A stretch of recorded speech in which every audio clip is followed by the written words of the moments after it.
DPWH, nag-i-exist ba sa documents nyo yung amount na 23 billion? Yusek. There is none, Mr. Chair. No, no. Thank you. Sorry. Mr. Ma'am, Sadain. ma'am, There is none. excuse me, point. Sandali. Order. Thank you, Mr. Chairman. I make my point. There's no such paulit- thing as 23 billion sa Paulit na DPWH. tayo kanina Thank pa you, na Mr. Chair. 21.7 billion. Kabuang Kanaday. Ganyan na naging ending ng mainit na sagutan ni na Senator Alan Peter Cayetano at Senator Nancy Binay. Pinagtalunan ng dalawa ay ang gastos sa new Senate building. Even if dun sa document na hawak mo, there's no 23 billion. 21.7 billion and then 23. You're reacting to what Senator Escudero said na 23, which was submitted to us by the SCT, which were all your staff, and which I released to the media. And you've been going around saying mali numbers namin. So kung mali, correct it. Pero ang nagbigay ng number sa amin, staff mo. Ang tinatanong ko, per documentation ng DPWH, para nagkakamali ho ata kayo dun sa What's the presentation nyo issue? dun sa phase 3. Sa records nyo ba, it's 10 billion? Klaro yung issue, guguluhin yung issue. Hindi po ako nagugulo, Mr. Chairman. Sige, sa pagpasok ko pala, linawin? gulo mo na yung issue.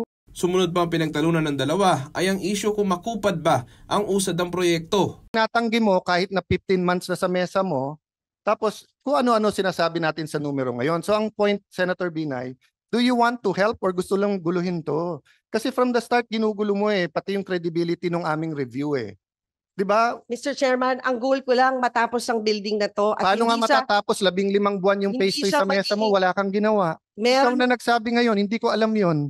Ngayon ko lang nalaman na 15 buwan to na sa mesa mo, wala kang ginawa. may ginagawa tayo, Mr. Chairman. Ano nga ginawa mo?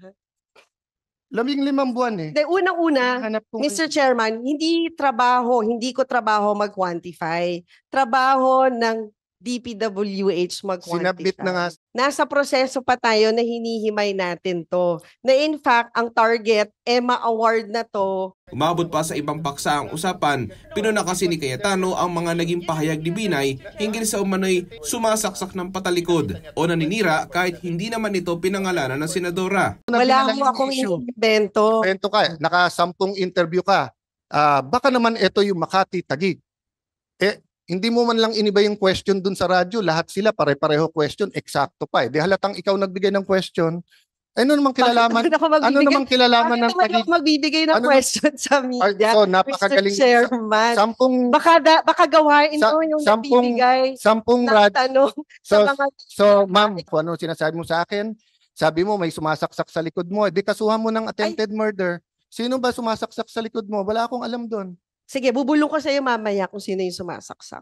Pero hindi ako. Ano kilalaman ko doon is sasabihin mo. Actually, Mr. Chairman, may sinabi ba akong ikaw? Wala akong sinasabi na ikaw, ha? Pero hindi sinabi naman ko ba na Alan Peter Cayetano ang Hindi. sumasaksak Pero- sa akin? Parang, di ba sabi nila yung pag nagre-react ng ganyan, baka guilty. Ma'am, basta sasabihin ko sa iyo, Lourdes ang pangalan mo, hindi Marites. Hindi po tayo marites, Mr. Chairman.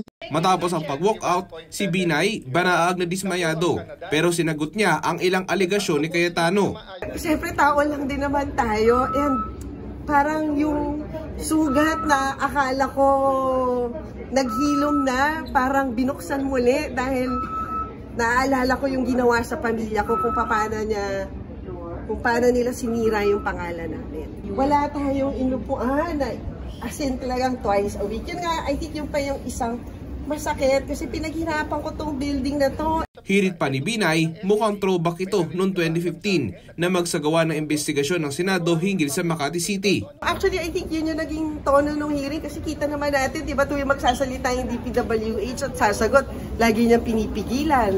So, ganun din yung ginawa niya sa atin. And, babalikan ko, it reminds me of 2015. Ma'am, tingin niyo talagang doon sa nangyaring hearing, yun na yung mga mukhang doon talaga, this is a replay of the 24 Senate hearings noong 2015. Daniel Manalastas para sa Pambansang TV sa Bagong Pilipinas.